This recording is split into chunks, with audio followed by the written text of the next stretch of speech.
I know when he said Irish, you were thinking, fucking love Irish people. Leprechauns, limericks, and lucky fucking charms. And then I started talking, you're like, oh, bollocks. We got a grumpy one. Then your next thought was, did that motherfucker just bring a backpack on that stage? Is he gonna take that with him when he leaves? What the fuck do we do if he doesn't? You two look old enough to remember the Troubles. Oh yes. We're gonna do something weird in a minute. I'm trying to figure out whose mum I'm doing this to. This is absolutely killing me. That I cannot figure out of the fuck right. I'm gonna just get on with it. I'm gonna pick in a second. I was doing that phone call home that you do, so phone back with a mate, having a wee drink on a Saturday night. My mate's called Dave, and if you don't have a person in your friend group who's like Dave, you are the Dave in this conversation. He's just that guy, you know, the guy that always gets it wrong, always fucks it up, everything always happens to him.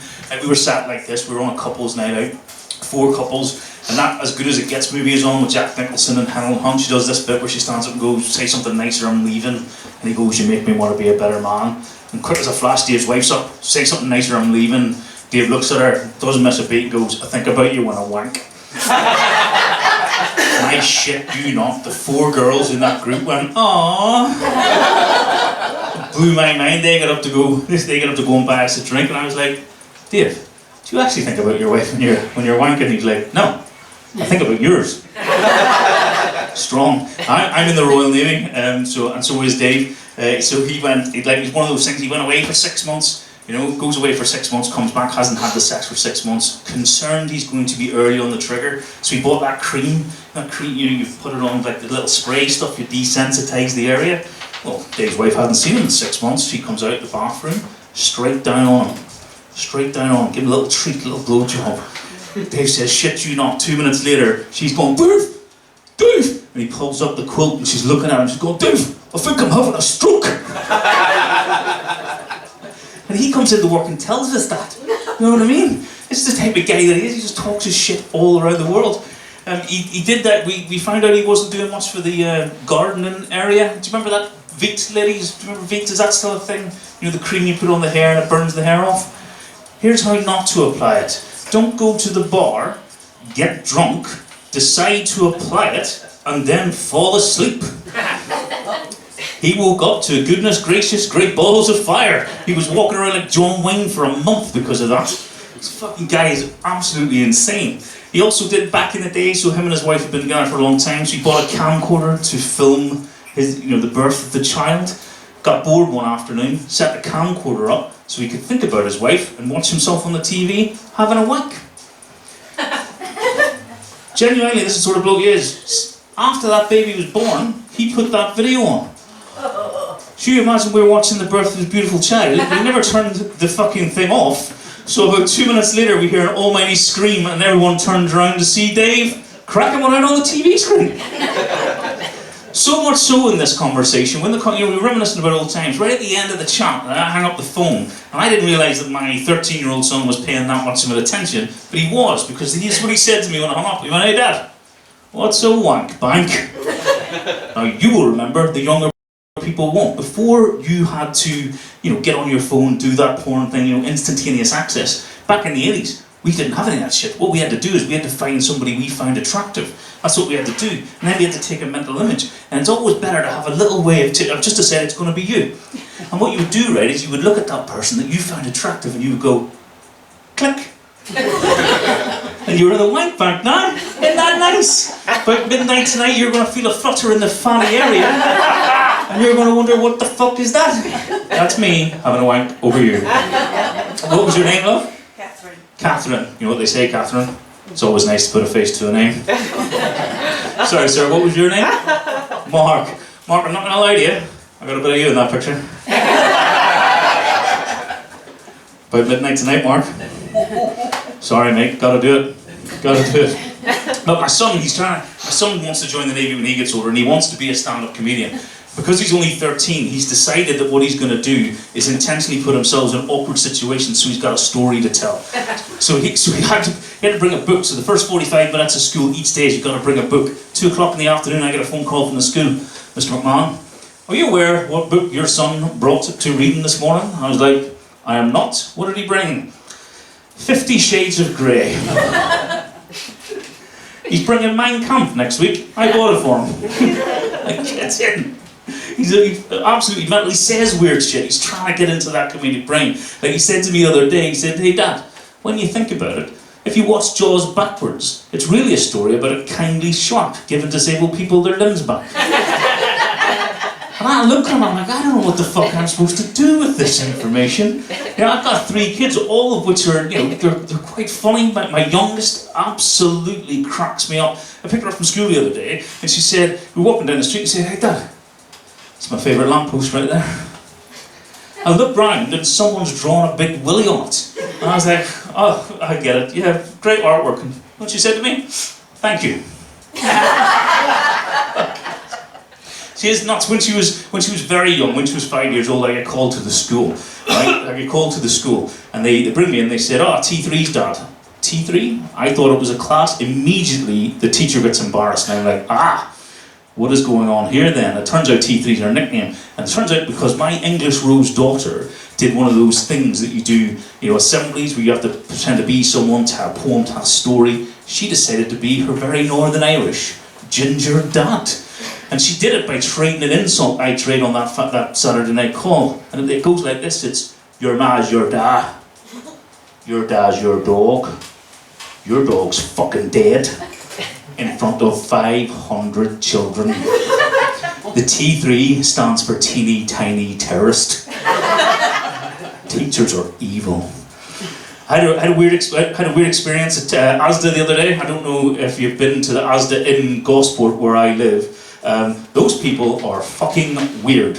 Honest to God, I get into Asda and there's a Kevin, is all I can call him. Older gentleman, bought a toaster in Tesco, trying to return it in Asda, doesn't understand why they won't give it the money back.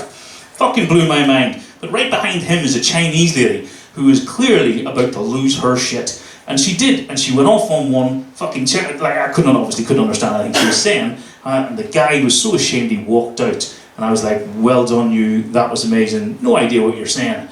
Blew my fucking mind. She then talked to me and she goes, in a Belfast accent, which is stronger than mine, and she was like, "I don't even fucking speak Chinese. That was menu number 1. And I was looking at her going, "Are you kidding me?" I was like, I didn't understand. I was like, did she just hear me talk and decide to fuck with me now? And then she did the weirdest thing, she went, "Cha-cha!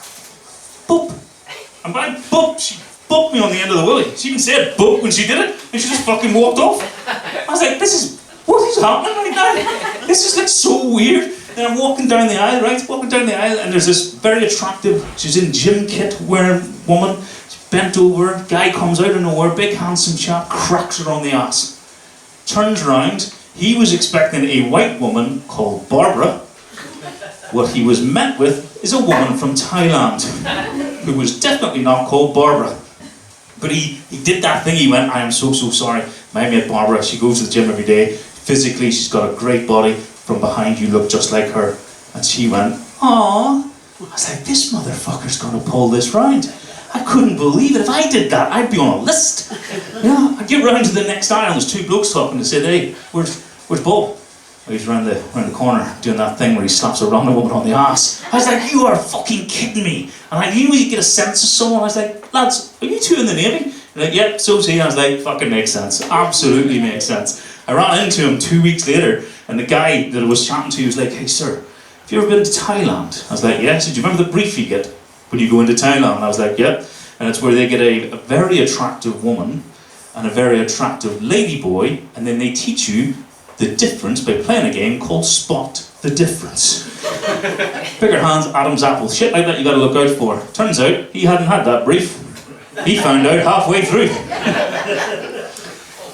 It pays to pay attention. But on that same Asda trip, right, as I'm walking up the aisle, I get that text that every man fears. And in 16 years of marriage, I'd never had that text. And that text is, "It's that time of the month, I need you to pick me up some sanitary products." And I was like, cold sweat, I don't know what I'm looking for, because the end of it was, "I'm just heading into a meeting." Ladies, don't do that. That means there's no opportunity for questions. I effectively got to that sea of pink and purple, and I was like, I have no idea what's going on. I read a bit of the message, I need an applicator. It's like, I don't know what that means. I googled applicator, turns out it's a real thing, helps you put it in. So I didn't question the second part of the message. My wife likes to fuck with me. You know what the second part of the message was? Tampon removal tool. Which doesn't fucking exist. I spent 20 minutes looking for that. I, in the end, just asked a random woman. Not a woman that works at Asda, by the way, because that would have been fucking sensible. Just a random woman. And she looked me dead in the eye and she went, "Men are fucking idiots." I was like, okay, I don't think this thing exists. Fucking insane. You've got to be available for questions, ladies. You can't do that to us. I was fucking so embarrassed. But then I got to the till with all the fucking tampons, all of them, because I didn't know what I was doing, so I just fucking bought them all. And I'm at the till and I opened up the bag, and that plastic bag was last used taking my kids swimming. Have you ever smelt a bag that has been last used and left wet? I turned into a worker from Aldi, a mainline, and fucking tampons into this thing. Get out to the car park, dump it in, fresh bag. And then I did that thing that men do. You know what thing men do? Picked up the box of tampons, had a little sniff of it, to see if the smell had transferred over. In a public fucking car park. There was a woman walking up, looking at me. I bought a dress for my wife, and I'm holding tampons, sniffing them in the car park. And I tell you, when they notice that, when a woman notices that, just go on with your day. Don't do what I did. Don't chase that woman to explain things, holding a fucking tampon box in the air going, "I'm not a pervert," which is what I did. But then I got home and lads, I'm telling you, do this, right? I didn't do it on purpose, but this is in fact what fucking happened. The dress that I bought my wife, if you want to see, I don't know how old you are, love, I'm not going to be rude and ask, but if you would like to see a lady, older lady, revert, my wife's 40, revert to being a fucking child, buy that woman a dress with pockets. Women are mad for pockets, and I get why you can't fit a mobile phone and anything else, but she was running around the house with fucking pockets for about fucking 45 minutes. At one point, she walks into the living room, she goes, "Is that a banana in your pocket, or are you just happy to see me?" I was like, "Are there bananas in your pocket?" She went, "All the bananas are in my pocket." And she just started firing. I was like, "This is fuck. Why are you so excited about pockets in a dress?" She goes, "'Cause we don't get them." Running around, telling all the kids. Came back in at one point, took my phone, phoned herself just so she could have a phone call between the two fucking pockets. And I was like, she was a sensible 40-year-old mother about 45 minutes ago. What the fuck is going on? That is the weirdest trip to Asda I have ever had. I don't want to go fucking back. It's absolutely insane. Ladies and gentlemen, I think that is my time. Thank you very much for being a delightful audience.